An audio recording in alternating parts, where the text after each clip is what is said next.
I'm Melissa. I have a celebrity, so it's actually not celebrities, it's more entertainment. So we do charities, we do art, we do music.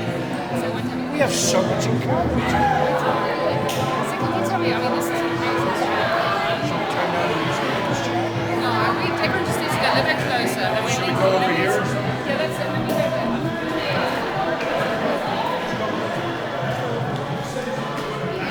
This is a great background. Okay, so I'm Melissa from Slapstuff. Yeah. Do you want to know everything about you? Not everything about you, of course. You ask me a question, I'll answer it whether I know the answer. Okay. This is an amazing studio. Where do you get your inspiration from? So funny. I get asked that question all the time. It's a natural question to ask. It would imply, like, oh my God, where have you found this inspiration? I have never looked and never found it. I'm busy for the rest of my life. I have 10,000 things I want to make tonight, but I have to host this party. And by the time tomorrow morning comes, on my drive home, some scrap in the street, I have 1,000 more things I want to make. I had 20,000 things I wanted to make 40 years ago. I only made 10 of those. The list is so long. Paint me naked! It's my wife. Okay. The usual. Yeah. I get that a lot, by the way. You do? Yeah. I mean, it must be hard being in your position, like with all this, I painted so many everyone naked girls, for- but you know something? I worked very hard when I painted them, and I wasn't at all thinking about, oh, it's so sexy, it's so beautiful. I painted the most beautiful Do you girls work in the hard for world. the naked ladies or just for yourself? Period. I'm the hardest working man in the art business, I guarantee it. I go through 3 sets of assistants every day. So far, 40 years, you ask anyone who works for me, nobody keeps up with me. That's just the way it is. Because I'm charged up, man. I was doing this last night till 3:40 in the morning. I had one last little assistant, poor guy, crashed over there on that couch. I got up at 8 this morning, did my thing, was rock and rolling, kicking ass. I let him sleep till 9. He's tired. It's nice of The you, little you know? babies get tired. Little ones. I mean, if you had to describe you can't ever describe your artwork, but if you could, like put it into a box, how would you put it? Well, I like to make shit.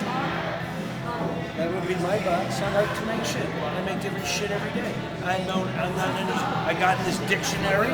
I just riffed on the dictionary. You're I did a riffing up the Bengal dictionary. tiger. You're inventing I read burn the dictionary and I like these golden words. That is actually awesome. And every single one of these I did. I lift up the silk screen and do the paint on every one. And every one I lift up. Wow, that's so cool. Let's shoot another one. We'll get the gold in the. I'm into it, man. You didn't sleep. I'm into it. I sleep like this. Like 6 hours every night. That's how we do it. 6 hours? I thought you didn't get 3 Now I hours. sleep all the time. I used to not sleep. I didn't sleep for 20 years, but I got so tired. Do you actually try to send a message with all the worrying Yes. and the cutting?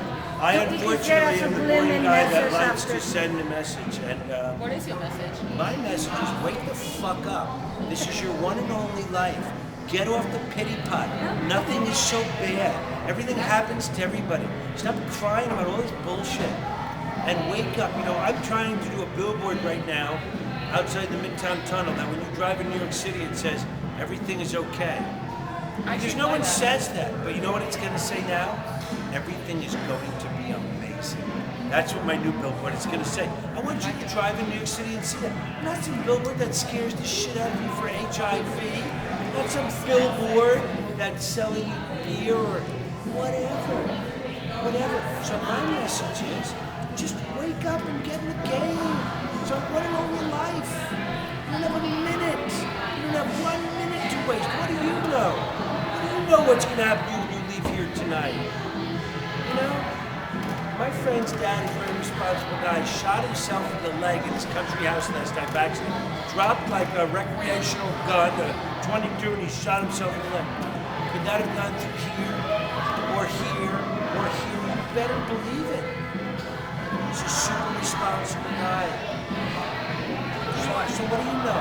Did you plan that to get shot in the leg, not the eye? Like, you don't know anything, bro. You don't know anything. And that I know. Whoa! Holy shit! Whoa, God, it's necessary from the People divine. get so excited about it. Security's over here. See, but I know it's going to stop because I know it's got fins. Well, here's the thing. We all have a skull. When you see a human skull, which I have, and I hold a human skull in my hand, think about, there was a guy in there. I wonder who he loved, where he lived, what he did, what he grocery. He fight the war, was in the Outer Rim. He still is in the story. It's like the last thing left of every war is a skull. And it's like a touchstone of humanity. It's a transformative thing. And I just like it. I just ripped on the skull for a week. Where did you get a skull? I've had lots of skulls. I got them in Africa. I got a yard sale. She gets skulls. You go to yard sales and get skulls. Sure. I had an elephant skull. Like this big. I mean, I think your message was actually good. I think you think a lot deeper than other people. I think you've clearly gone through a lot of stuff in your life, I went through it all. which has made you realize that. I went through it all, came out without a scratch. Struggled to grow. And so I have gratitude. That's my message. You see, I spell gratitude continues. You know why? For the attitude. I like You have that. that attitude. You can tell me how grateful you are. You can sound good. You can show me that. Okay, one last question. Just one last question. There are a lot of people in America and around the world going through an incredibly terrible time at the moment, like with the recession. Actually, it's a depression. Whatever. What advice can you give to people who've been like smacked down so much? How do you just It's get just money. It's so boring. Don't worry about it. So be broken. Love your wife and have a great time. You know, What about if people come with, what if people come put food on the table? That's a different. you know, listen, it's hard when you can't put food on the table. So you start a little. What do you say? I'll buy him a meal. Like, I don't know. Okay, 3 meals on him. I'm starved. You know, I know that there's big rift between have and have-nots. I've been on both sides of the back of I understand it, and I've been to places where, listen, every poor guy in Wisconsin looks like a rich guy in Sudan. You know, it's all relative. You know what I mean? So I just tell you, even being on the pity pot and being angry over those things does not help your situation. Do you think that you're building a time capsule, like something that is just you're expressing the world everything that happened before? I like to document everything. I like to pick up every cigarette can, every flat beer can, and I'd like to know every story behind it. I'd like to collage it all over the books. I'd like to tell you the story of everything. But I don't have time to do it all, so I add it. It just happens. And it is a time capsule. It is a witness, you know? I can grew up in this in 20 years, I can tell you something. You know what? I really like your message. I think everyone will really And I like it. never Why wear don't these you clothes. explain? I'm always covered with paint. My wife made me wear clean clothes. Brand new pants, $20, and brand Nice. You didn't change your shoes though. No, I didn't change. You didn't change The your shoes. See? The shoes. Well, Thank you. Thank you so much. That's, did I answer your question? Yes, you did. That's a wrap. Good.